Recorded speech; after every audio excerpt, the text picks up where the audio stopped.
Viva Voz, com Vera Magalhães.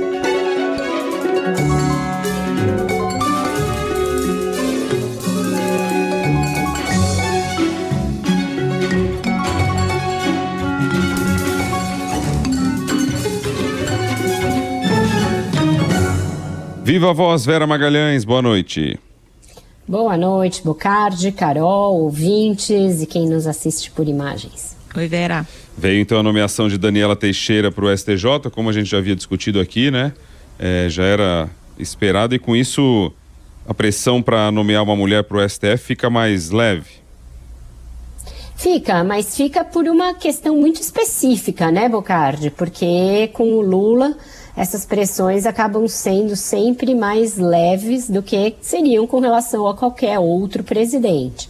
Então, sim, o Lula assinou hoje, por volta das 3h30 da tarde, a indicação da Daniela Teixeira, que é advogada, para uma das vagas em aberto no Superior Tribunal de Justiça. Eu dei essa notícia em primeira mão no meu blog, recebi a informação tão logo ele assinou, e já publiquei na nota de bastidores que isso era uma tentativa dele de atenuar o desgaste pelo fato de que ele já está decidido, como eu venho dizendo aqui, nas últimas semanas, a não nomear uma mulher para o Supremo Tribunal Federal, não levar a questão de gênero em consideração, não fazer disso um critério para a indicação da sucessora da ministra Rosa Weber.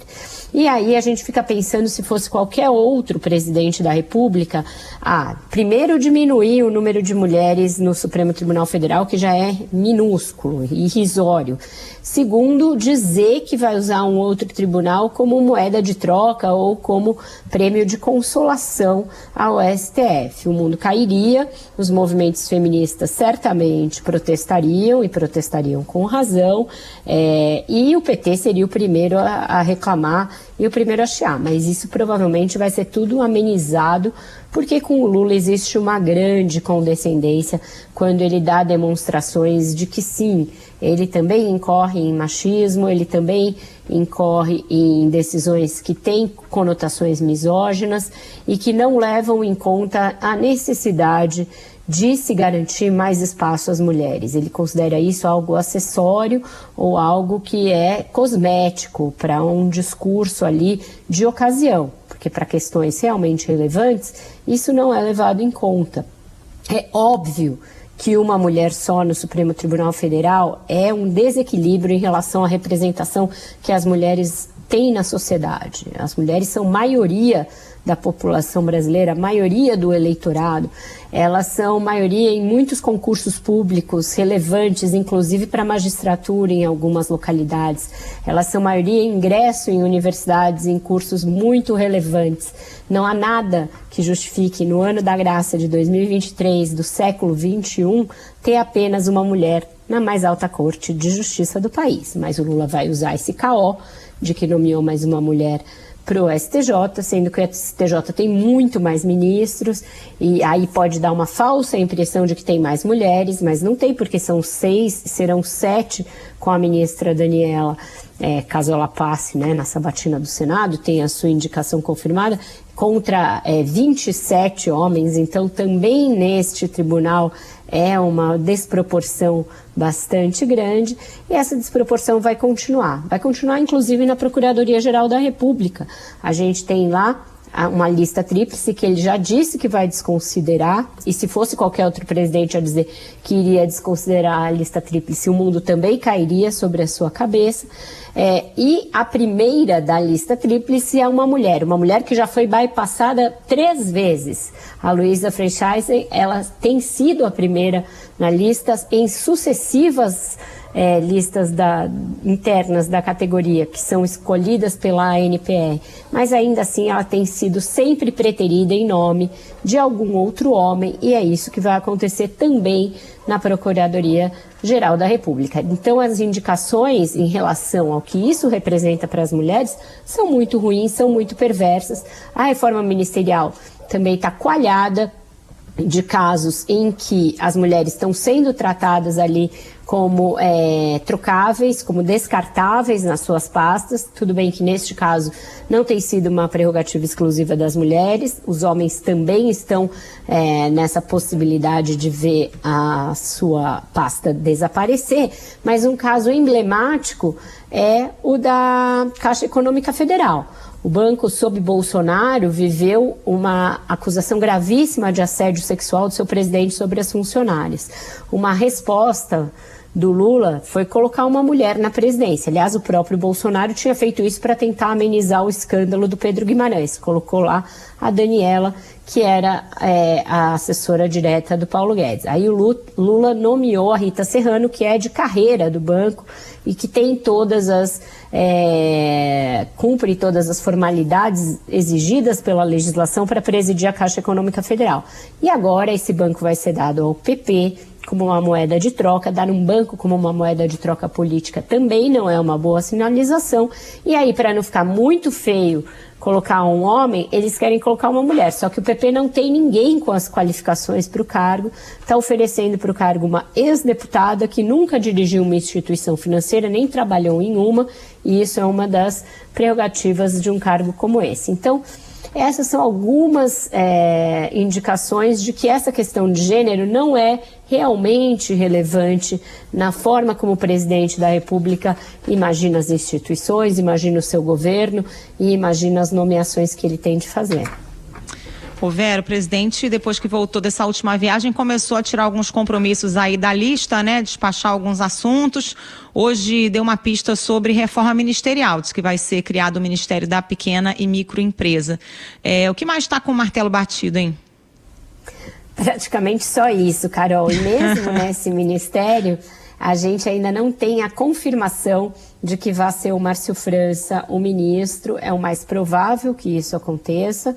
Ele deverá ser deslocado do Ministério de Portos e Aeroportos para a micro e pequena empresa. Esse é o desenho inicial, até para não criar nenhuma incompatibilidade com o Alckmin, que é quem está cedendo o puxadinho ali para criar esse ministério.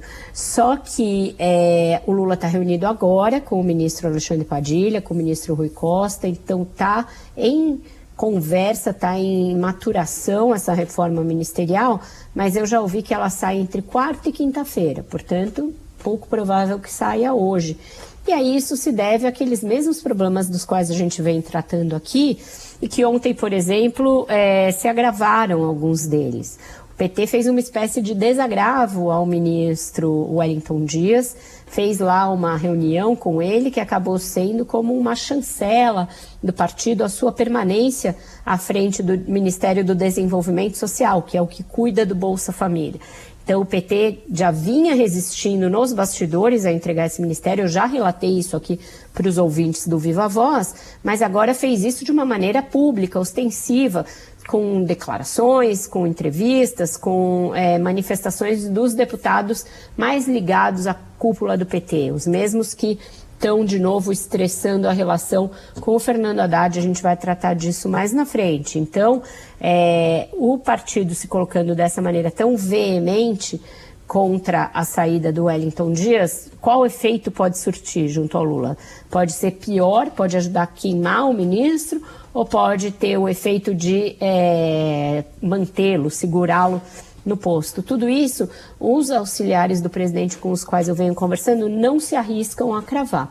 Eles dizem que está ainda em processo de maturação.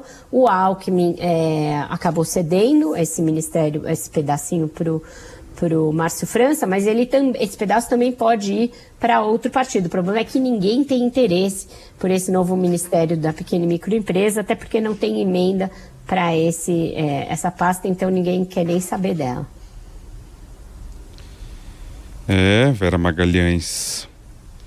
Deixando aqui para você já, cantando essa bola aqui, enquanto a gente vai para o próximo assunto, para saber se vai ter música hoje ou não. Você já pensa nisso e a Carol também. Eu Enquanto isso, a gente já bastante, dei muitos tratos à bola nessa coisa de gênero, mas não cheguei a nenhuma música que eu fiquei pensando nisso também, mas eu falei, não, deixa pra lá, por isso que eu joguei aqui na conversa. Olha só, Geraldo Alckmin, como é que fica Geraldo Alckmin nessa queira ou não, essa mudança aí de ministério, é ele que perde um pedaço, né? Eu achei muito boa a análise que eu colhi junto a aliados dele. Eu até levei para uma pensata maior lá no meu blog no Globo, Bocardi. Ele falou, olha, ninguém pode perder o que nunca teve. E aí essa pessoa fez um histórico da ida do Alckmin para o MIDIC, que é como é chamado em Brasília, nas internas, o Ministério do Desenvolvimento Econômico. O vice-presidente já estava feliz da vida de ter voltado à cena política e nessa posição tão ali que ele não esperava de ser vice-presidente da República. Então ele não chegou a pleitear nenhum ministério. Foi o próprio Lula que decidiu colocá-lo no MIDIC quando o atual presidente da Fiesp, Josué Gomes, não aceitou o convite para assumir essa pasta que o pai dele já tinha assumido quando também era vice-presidente. Então, o Alckmin foi e acabou gostando do ministério, mas ele nunca nomeou toda a estrutura do ministério. O organograma do ministério não foi dado a ele naquele esquema de porteira fechada. Ficou com o PSB, que é o partido no qual ele circunstancialmente está, mas ele não é um socialista histórico, ele é um tucano histórico, que acabou indo para o PSB por uma circunstância. E aí as várias seções estaduais do PSB acabaram loteando o MIDIC. Então tem lá um pedacinho de Pernambuco, já que o PSB tem a sua grande matriz ali, raiz em Pernambuco, e agora perdeu o governo de Pernambuco, então tinha muita gente para ocupar. Tem ali o Jorge Viana, que é do PT, que está na Apex.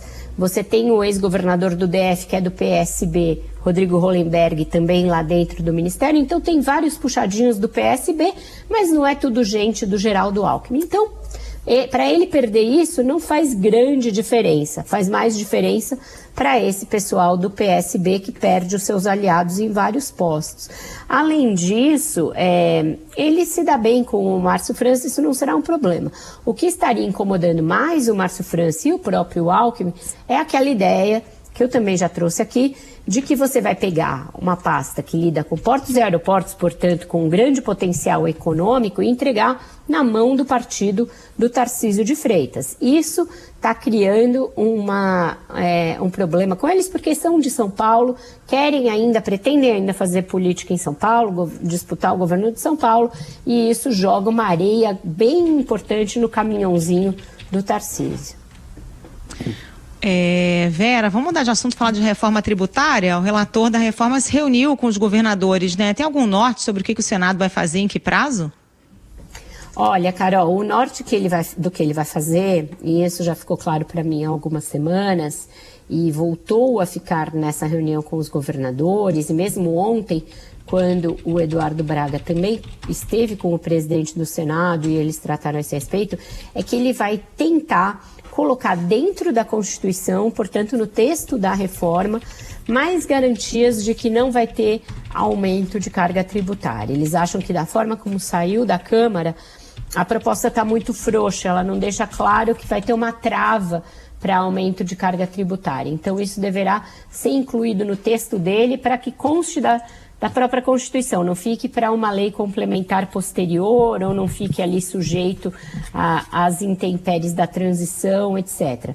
Nessa reunião de hoje, que durou ali quase 5 horas e foi um debate no plenário do Senado, portanto, para tentar valorizar os governadores, mostrar que a Casa da Federação está ali atenta a ouvi-los, etc., ele colheu demandas e sugestões de 18 governadores e vice-governadores que participaram e ficou de dar um feedback a todas elas e ver a maneira de contemplá-las no texto ou não. A questão do Fundo de Desenvolvimento Regional é uma questão que preocupa a eles e também a divisão de espaços no Conselho Federativo, que é o órgão que vai arrecadar o novo tributo, fruto da consolidação dos impostos sobre o consumo e redistribuir para estados e municípios. Então, foi uma reunião importante, a gente sabe que essas questões federativas se transformaram no principal obstáculo para a reforma, mas o Senado tende a ser mais sensível às demandas dos governadores, justamente porque é a casa que representa os estados. Então, o prazo que você falou, né, quanto a prazos, eu acho que a gente não pode esperar nada tão rápido quanto foi na Câmara. Eu acho que o fim do ano é um horizonte ali factível para o Senado votar e devolver para a Câmara, e aí a gente ainda vai ter discussão disso em 2024. Foi mais ou menos nessa linha que ontem, né, no prêmio Valor 1000, o deputado Aguinaldo Ribeiro e o senador Eduardo Braga seguiram também num debate que existiu lá, e todos eles no desafio, na busca por não ter, a unanimidade entre os dois, por não ter elevação da carga tributária, querendo encontrar elementos que pudessem de alguma forma cercar a PEC para que ela protegesse de uma possível elevação de carga tributária. Desafio que ainda está colocado ainda, que é preciso encontrar uma solução para isso. Aí está a grande desconfiança, né? De ter realmente um controle sobre isso. E sem a possibilidade também, né, Vera, de que possa vir depois qualquer outra contribuição daquelas temporárias que a gente está acostumado, provisórias, que a gente está acostumado a ver aqui nesse país, né? Difícil encontrar uma blindagem. O pessoal adora. Porque quando falta arrecadação, vão buscar o quê? Criar um outro tributo, dizer que é provisório, dizer que, olha, não vai ficar para sempre, e acaba sempre ficando, né, meu caro? E que tem a ver com essa história de hoje do Fernando Haddad, né, do ministro da Fazenda, dizendo que tem aí um orçamento para o ano que vem com déficit zero, empatado. Tudo vai gastar aquilo que vai arrecadar. Só que ninguém está acreditando nele, Bocardi, agora nem dentro do governo. Teve uma reunião da Junta Orçamentária que reúne a Fazenda, Planejamento, Ministério da Gestão e a Casa Civil. E nessa reunião, a própria ministra Simone Tebet, Simone Tebet, do Planejamento, que é quem vai ter de mandar o orçamento para o Congresso, ela falou, olha, será que não seria melhor a gente prevê um déficit ali de 0,5% só para ser mais factível, para o mercado acreditar mais? Então nem ela está botando uma fé que será possível, com essas receitas que o governo já conseguiu viabilizar, cumprir essa promessa, que é uma enorme promessa de você zerar um déficit. A gente vem de déficits ali ao longo de muitos e muitos anos. Esse ano ele já vai ser menor do que o que estava previsto, então isso é considerado uma vitória, mas zerá-lo no ano que vem, produzir um superávit já em 2025, são metas hercúleas para você cumprir. E aí o Haddad bateu o pé na reunião da Junta Orçamentária e hoje reafirmou isso publicamente, dizendo que não, que o orçamento já está praticamente fechado há 15 dias e que continua sendo a meta da Fazenda zerar o déficit no ano que vem, que vai haver meios de fazer isso.